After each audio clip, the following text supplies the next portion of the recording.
And now we're joined with the former two-time super middleweight champion of the world. What's up, champ? El Bandera Roja, David Benavidez.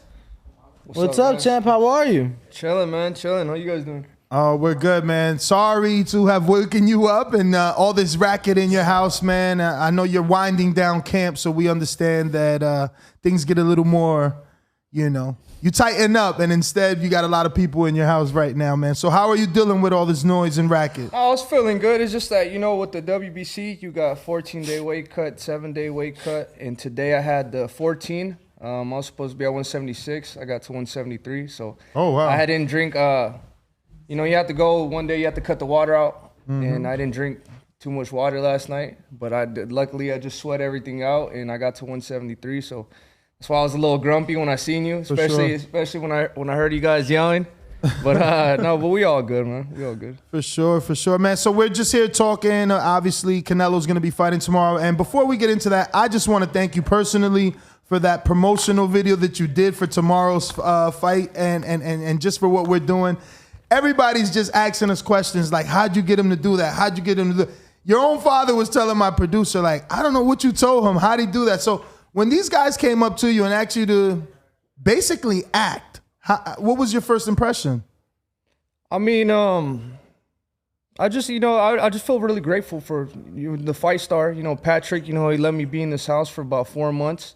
Living in a mansion for 4 months, he didn't ask me to pay anything at all. So I was here to do whatever you guys wanted me to do, and it was something different, some acting, some different stuff. It was a cool little skit, so it wasn't too much. Especially, I don't think a 30-second video is not too much to ask to stay in a mansion for 4 months. So I had to pay my debt. Oh, man. Well, shout out to you, man. That shows that you're a stand-up guy. But what were some of the comments like when you posted it? Because when we posted, everything was so positive. Like, people just couldn't believe that you were open to doing something so wild. So what were some of the comments, or one of the weirdest ones maybe you read, or the funniest one? To be honest, I was really impressed too, because there was a lot of positive comments. Usually I just get a whole bunch of bullshit on my comments, and I'll be getting mad. I'll be trying to argue with people and shit, and I send the direct messages and I'll be talking shit. But it was a lot of positive energy. And that's what's up, yeah. Man. Definitely appreciative for you doing that. So getting into the fight, I'm trying to find a way to have the casual fan that's watching this and that's going to be watching the Canelo fight understand that Bivol should be more dangerous than a Kovalev or even a Gennady in certain aspects because of his youth, his hunger. He's never been defeated. He's a champion. Do you see it that way? Yeah, I think it's going to be a really, I'm not going to say a really tough fight. I've sparred Bivol personally, so I know his weaknesses. But I do know his strengths too. He has a really good right hand. He moves around really good around the ring. But once you get in, you cut the distance. You use head movement to cut the distance, and you throw body shots and combinations, uppercuts, and that's really what Canelo does.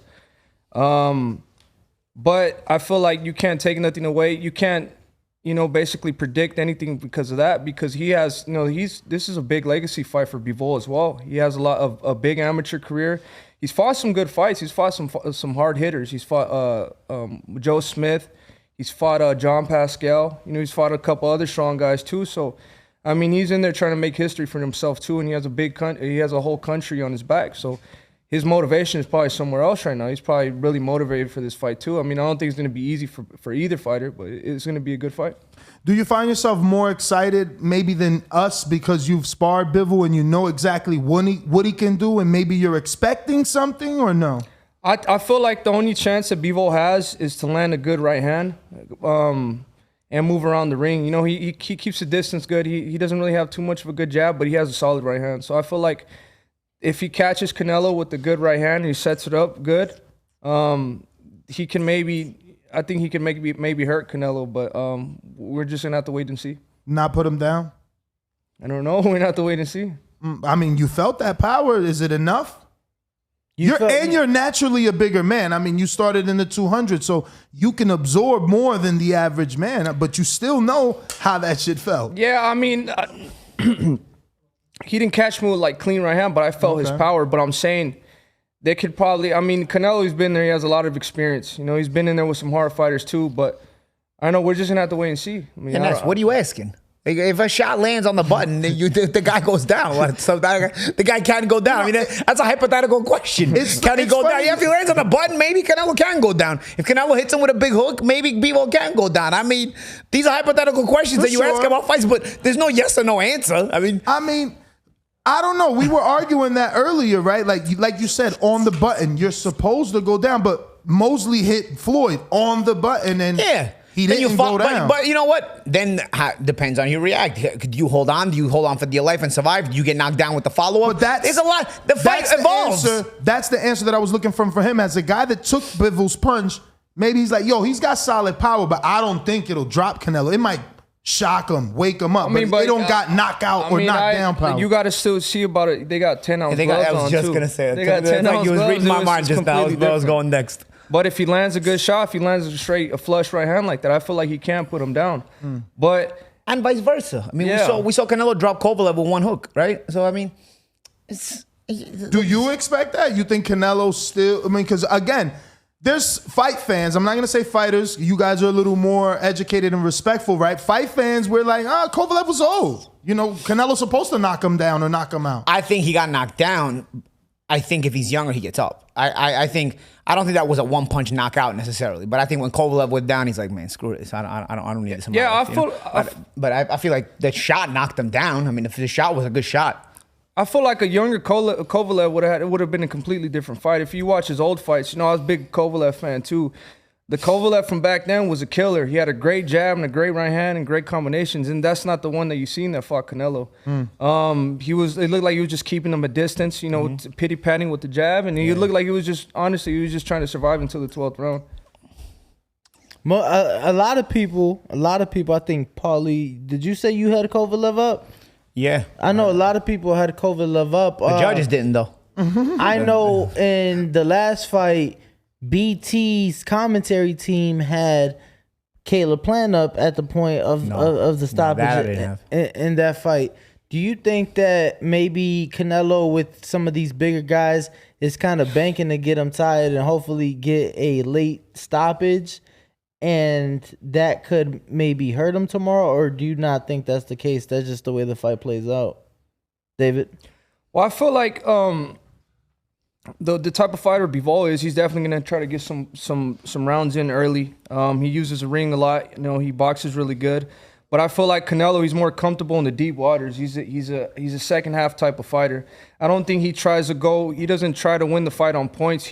Every round he's in there, I think he's trying to hurt the fighter and try to knock him out. But I don't know. We're just gonna have to wait and see. I mean, I feel like with Bivol, he's gonna have to try to win every single round as much as possible. And I don't think he could wait, you know, to give any rounds up at all. I feel like his plan is he has to put everything in every single round, and if he doesn't try to knock Canelo out, then he has to outbox him. And yeah, I feel like it's gonna be a really good fight. I think David makes a good point. I think Canelo is a second half fighter more so, and there's a lot of variables and reasons for that. He's fine in the first half of the fight. It's not like he's useless in the first half of the fight, but in the second half of the fight, I feel like there's a lot of things that are coming into play. I think his opponents are always emotionally more charged up. It's a bigger moment for them. This, again, going back to the spectacle of the moment, there's a little bit of more of emotional tightness. He's in this kind of moment every single fight. The opponent is in a moment that they've never seen before, probably will never see again. So regardless of the result of the fight, it's just Canelo is that kind of star, right? So I think that the tenseness of the moment, then they may feel like they're working harder than they actually are because of the emotion of the moment. By the time they get to the second half of the fight, I feel like they're a little bit more spent than is Canelo, you know, and so it allows Canelo to go into that extra gear.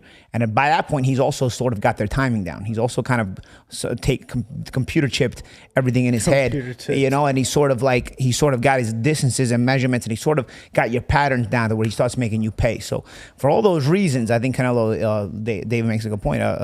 He's a second half fighter because he knows how to sort of work his way through the fight in that way, like a veteran champion. And then what the thing about Bivol too, when I said that he has to put everything in every single round, I mean that he has to try to hurt Canelo every single round, because if he doesn't get Canelo's respect, Canelo is just gonna walk him down, just like I did Caleb Plant. Yep. And I feel like with somebody like with me, that would be my game plan too. I'm trying to, you know, I'm gonna have to make him respect my power, and that's what Bivol has to do too. Because as you see, once Canelo starts to warm up, he starts to walk down. He starts to walk everybody down. And if you don't have nothing to offer and he's not scared of nothing, he's gonna keep walking you down and keep cutting the ring off till the end of the fight. But it's not that easy, right, David? Because obviously Canelo is a phenomenal counter puncher. He's known for that, and I feel like he's known very well for his timing. He's able to time fighters a lot of the time too. So coming in, you got to be careful in doing so, right? What do you think is the best way for Bivol to not allow Canelo to come in? Just the jab? Well, yeah, the jab. I mean, he has the right weapon to do it too. He has a really good right hand. You know, he has to keep the distance with the jab, and as soon as Canelo comes in, he'll probably take a step back, throw right hand.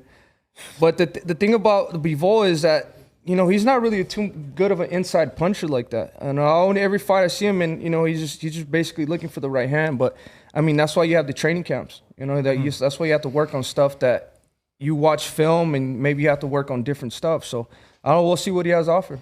But again, that's another good point David made, though. You know, you got to try to hurt Canelo. I feel like the last two opponents, they were sort of in there just to be in there. I've seen Caleb fight better. I've seen Billy Joe settle in his distances a little better in the past. Again, I think it was a spectacle of the moment, the pressure of fighting Canelo, and then, of course, just knowing that Canelo can't hurt them. But I just never thought Caleb threw anything with any mean intentions the whole fight. It was crazy. You know what I mean? I felt he was playing a catch and shoot and pity-patting and trying to really play that walk that tightrope of technicality where sometimes you've just got to punch him in his mouth. You know what I mean? Like, yeah, I wasn't a big puncher, but at certain points in the fight, I dug in and punched you in the mouth just to make sure, okay, you know, we're in a fight here. We're live. Like, those little touches, they can be frustrating, but you got to eventually put something on him because, as he said, he just gets real confident, starts walking you down. And we saw Canelo do that. I mean, he was basically walking Caleb down like it was nothing at a certain point because he's going to lose all respect for you. And then that emotional pressure that you've been feeling, you're going to feel it even more now because now you're already in the emotion of the moment. Now you're like, oh, man, this guy won't get off me. What am I going to do, man? You know what I mean? And like, it tires you. It fatigues you, man. The anxiety. You know? Listen, I know, David, you're pressed for time, so I got a few questions from the people. Dual Ingram's asked a wonderful question, especially since Canelo has been talking all week about possibly fighting Usyk at 201.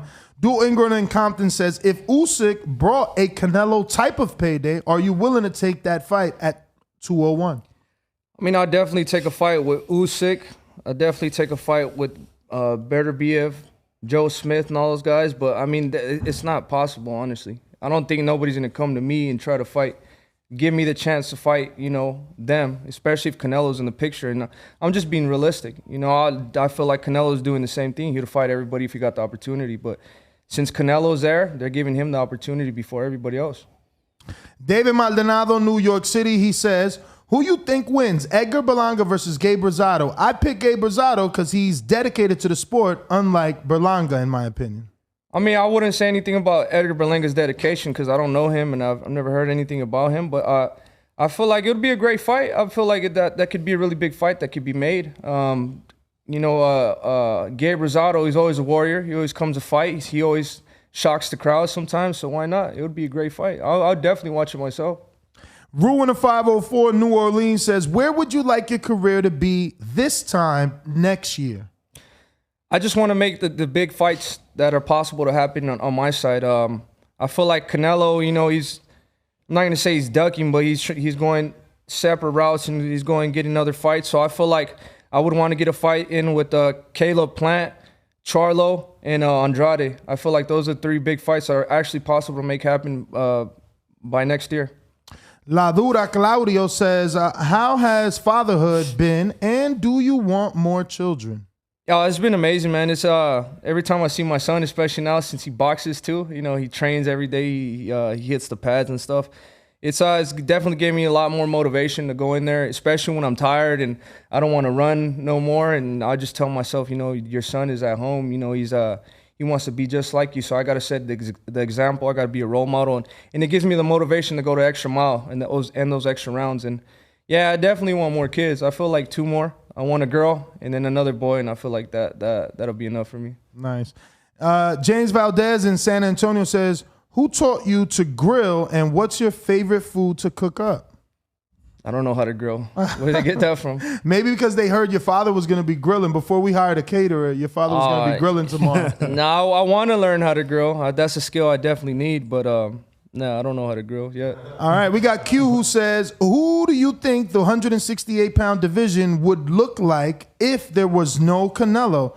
Yeah, all under the same banner. Do you think you, Plant, Charlo would have fought each other by now if there was no Canelo? Yeah, I definitely feel like we would fight each other and I'd beat all those guys. I feel like I stop all of them. And the only reason why they don't want to, well, before Caleb fought Canelo, he didn't want to fight me because he didn't want to put that payday in jeopardy. And I feel like Charlo too. I don't feel like Charlo would even, he won't get the opportunity to fight Canelo, but he's still hoping that there is. So I don't think he wants to put that in jeopardy either.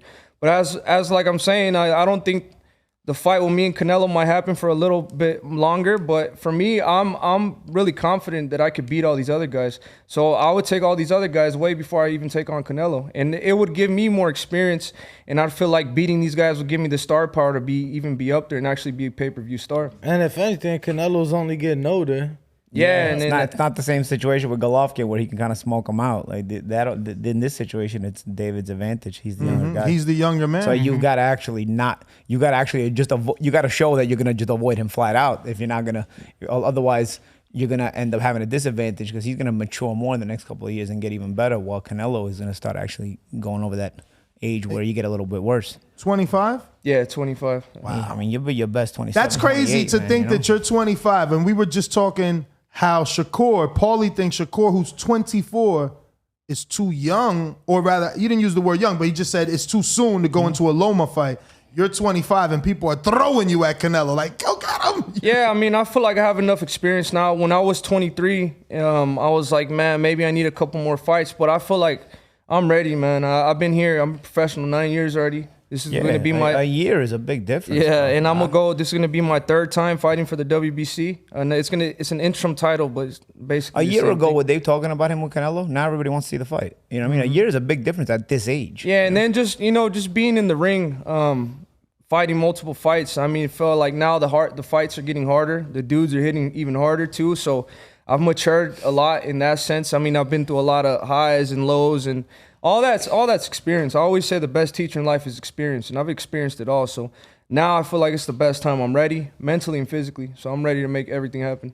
We got Jazz that says, did you hurt Bivol to the body when you sparred him? Do you think he is weak to the body? I feel like with those European guys, they're not weak to the body, but they're more susceptible to get hit to the body. But I know I got them with the good combination. I feel like when you do... Well, with me, they really expect me to throw so much combinations like that, and I did hurt him with a good combination. So you basically answered this. We'll just read his question for a shout-out. Christopher Riley says, if Canelo doesn't return to 168 after the Bivol fight, would you be open to facing Charlo, David Morrell, or facing Caleb Plant? You pretty much said you'll fight anybody. Yeah, I'll face all those guys. And even with me now, too, I feel like if none of those fights, they're not going to get made, man. The reason why these fights are made, it's not because of me. It's because those guys over there on that side, they try to talk that big game, act like they're not scared of nobody. When it's time to make the fight happen, why isn't that not happening? I've been very vocal saying that I would accept any of those fights. And like Charlo and all them guys, they try to make it seem like they make the most money ever. If you want to make money, I'm the biggest guy besides Canelo to make a fight happen. Well, what'd you make of them calling you broke ringside at the fight? I don't care about any of that. That's not even relevant when it comes to boxing. You know, you could be broke and be a great boxer, but I'm not broke. You know what I mean? So it's just like they just like to talk a lot of shit, saying a whole bunch of shit that doesn't mean nothing. When I was there, you know, Charlo was talking shit to my dad, and I came from the other side, and I pushed his shoulder back. And when I did that, he fucking flies behind his security guards, and then he starts to grow some balls. Like, if you really wanted a problem, really wanted to prove something, I was right there in front of you. You let me touch you, and you ain't do nothing. You have to fucking grow some balls right when you get in front behind your security guards. So like that don't mean it's just a whole day. I don't like those guys at all, you know, and then. You know, that's really a fight that I do want to get made in the future. And I feel like it could potentially be a really big fight. I would definitely be down to go to the Cowboy Stadium and fight them there because I feel like I got more fans than they do in their own city. No. So I mean, obviously Dallas, but like So if Al calls you like, yo, we could do it, but they wanted it in Houston, his hometown. Yeah. You're I mean, he was just in Houston. Was it Dallas. Oh, that was Dallas. Yeah, I mean, it don't matter, bro. I got a big supporting everywhere, especially, the Mexican people, we're everywhere too.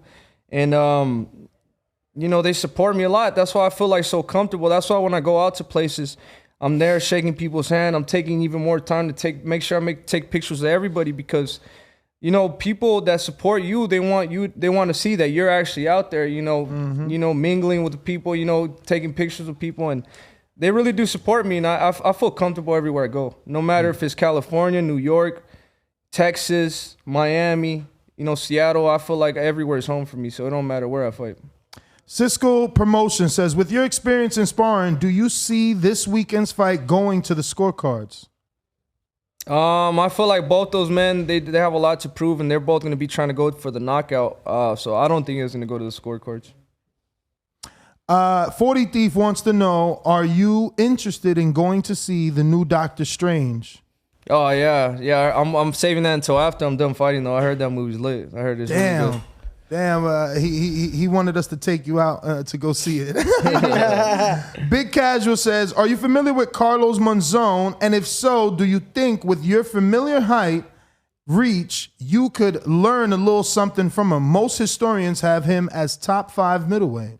I know his name. I haven't really seen his footage, especially now. But now, since you brought it up and they say that I might have some similarities, I'll definitely look him up and do some and try to study him a little bit. That's the thing about it too. I love boxing, man, and when I'm not training, the only thing I do is watch boxing, and especially the old fighters. I feel like the old fighters are cut from a different type of cloth, and I definitely do love studying them and seeing what they got to offer. 2 more, champ. We got Brandon in Houston that says, even if you win the WBC interim, I think a fight with Zurdo Ramirez is one you should push for next. He isn't really fighting anyone, doesn't have opponents. They should be willing to accept your fight. Yeah, that's what I've been saying too. I did some interviews about that, and he's my boy. I love Zurdo. I've been working with him for a long time. But I feel like in the place that we're at in our careers, I need him and he needs me to elevate, to go to the next level, basically. And then ain't no bad blood. And I feel like people got it messed up now that they feel like if you guys fight each other, there has to be some beef or some bad blood. We're just fighters. This is what we love to do, and if we could help each other get to the next level, then let's do it. I mean, may the best man win. Last one, New York Bullet. What's good, champ? If you had a chance to fight any legend of your choice to match your skills against, who would you choose? Blessing. That's a hard one. I don't know. I mean, all the legends, I would definitely love to share the ring with any of the legends. Joe Calzaghe, James Toney. Whoa! Roy Jones. Wait. The man next to you says fucking Calzaghe is a... Don't overdo it. Don't exaggerate. You fucking tell him. He's a great fighter. I just thought he gets too much credit. Because if he could have fought better. You say he is overrated. Yeah, because the people think he put him on the same pedestal as Mayweather. He could have fought a lot better opposition, bro. Again, don't get me back on the Taco Pud Wills, Mario Vates of the world, bro. Again, because we're going to have the same discussion. David, what you think about that? My problem with Calzaghe is I think he had the potential to be even better, to live up to everything, and he chose not to fight certain guys. David, I got to tell you this, right? So the reason that this is a thing for me is because for me, as a fan, I thought he could have beat certain guys, but I wanted to see him believe he could have beat certain guys by fighting them. So he put Roy Jones and Bernard Hopkins in his Paulie Malignaggi's all-time great category, but then puts Calzaghe, our guy, as an overrated guy. And I'm like, bro, he beat both of them. How do you got them up there and him down here? He's still up there at that level, but he's not on their level. I don't care if he has the wins over them, bro. He's not at that level. I feel like in Calzaghe in his prime, I don't think he would beat Roy Jones in his prime or Hopkins in his prime, but you still got to give a lot of respect to him. Everybody has their own perspective, but I mean, I as me being a fighter, I know how hard it is to win championships, and he had a couple championships. And did he unify? Oh, he's a terrific fighter. He unified with Kessler, right? He won Kessler. Yeah, and then he retired undefeated. So that's not easy to do, and just for that, I have a lot of respect for him. I think Calzaghe was a very good fighter. I personally thought he could have won some of the fights that he didn't fight, but that's why what used to frustrate me about him, and that's why I say the things I say. You know, I mean, I would have loved to. Why did I have to miss out on seeing some of those fights? You know what I mean? Why did I have to miss out on Calzaghe and Frock? You know what I mean? Why did I have to miss out on certain things like that? That would have been a good fight. You know what I mean? They're both from England. You know what I mean? So, you know, like, why did I have to not see those fights? You know, why did you fight Mario Veit twice, who's from Germany, but not Arthur Abraham? You know what I mean? Who I thought he would have beat too. You know what I mean? Like, what's the reason for this? You know what I mean? That's my frustration there. And that's why I say, okay, hard to put him on that same list with some of those guys. Well, David, those are all our questions for you. But, Paulie, I never want you to feel like it's about just one fighter. We got a whole page just for you, too. So while we transition from... Don't get me started, bro. You know, my answers remember don't stop. before you even bring that up, I remember when Paulie Malignaggi first came on the scene. I'm like, oh, they brought him as like the next Prince. He used to wear the headband. Yeah. And he used to have his hair up, and I'm like, damn, I want to get my hair like that. It just didn't look right on me. But I remember watching him a long, long time ago. I used to live at my grandma's house. Me and my dad and my brother lived at my mom's mom's house, my grandma. So it was a lot of good times watching him on Showbox and stuff. I even sparred this guy when I was 14 or 13. Big old ball. I sparred him. In LA. In Hollywood. How many rounds? He would go like 6. Yeah. So I'm like, wait, what round? What year was this? I weighed like 230 pounds at the time. So you were just working with him. Yeah, we were working. Yeah. I mean, he was capable. It was a long time ago. 230. That's I was like heavy. 13 years old. Well, we were. I was like 2010, 2011. Right? I lived out there from end of 2010 to early 2013. So. Do you remember everybody you sparred? Not everybody, no, but you know, certain. But you remember David? Certain people you remember, you know. But he already had a famous family because you know his brother Jose was really a hot name at that time. But did anything stick out back then? No, honestly, I can't tell you that I looked at him and say he was going to be a world champion. But then again, Andy Ruiz was in the gym at that time too, and you know, I wasn't like looking at him and both. I said both guys were capable, but at that age, you know, with that body, you don't think like you don't see that as a world champion. You just look, but you don't even think about that. You don't think whether he is or he isn't. You just think like, oh, you know, that kid wasn't bad, nice kid. He wasn't bad. It was just funny though because I remember my dad and my brother. They're like, oh, you got to come out here. And that's when I had gained like 120 pounds. And then they would talk me up. Because at the time, I was 13 and I've been boxing since I was 3. So I had 10 years experience training every day. But I didn't box the year when my brother went to, he started training at Wildcard. So I went from 180 to like 240 in like a year. And then I ended up moving over there. And then everybody was like, this is the fucking kid that you've been talking that's better than your brother. Like, this is the fucking ball you guys been talking about. Like, who the fuck is this? Like, what is this? And then that would piss me off too. That I feel like that just alone having that happen to me is what gave me like the reason why I fight like how I do today. Why I want to go in there and stop everybody because nobody respected me. And everybody here, when I'd get in the ring at Wildcard, be like, this is fucking for this fucking. But that's what my co-host was talking about. He was telling Paulie, not everybody's built the same because, you know, especially in this generation, I'm going to get Paulie into politics, you know that some kids will say they're being bullied. You took that and you turned it into motivation. Like, you want to call me fat? I'm going to fucking work out. And now you're the Mexican monster. Yeah. How's that make you feel, man? I got to ask about that before you go. How's that make, because has things changed once Mike Tyson labeled you the Mexican monster? No, it's not a label. He baptized him. He got baptized the Mexican monster. No, I mean, what happens on social media and on stuff like that, it doesn't change anything about my real personal life. It definitely gives me more motivation, especially because Mike Tyson, I would never expected Mike Tyson to. When I met him, he was really nice, and then he kept talking me up. And he didn't have no reason to do that. So it just seen him, Julio Cesar Chavez, and a lot of other great fighters, you know, give me the respect that I really wanted. And that's when you know you're making it. When the guys you looked up to, you meet them and they know who you are. Yeah, you know, like and that really motivates me a lot. That's when you know you're like, I'm doing something right. You know, like, I used to look up to these guys. Now they meet me and know who I am. You know, that's when you feel good about all the work. So that's the only thing that's changed really from just like having them know me in my head. I'm like, damn, that's crazy. Like I'm really on the right path. But as of anything, none of my life don't change at all. You know, and I like it like that.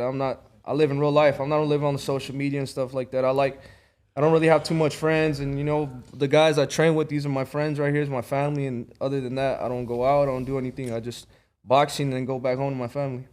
For sure. Well, listen, man, you're going to have to get up and walk away because we will keep asking you questions. You know how it is.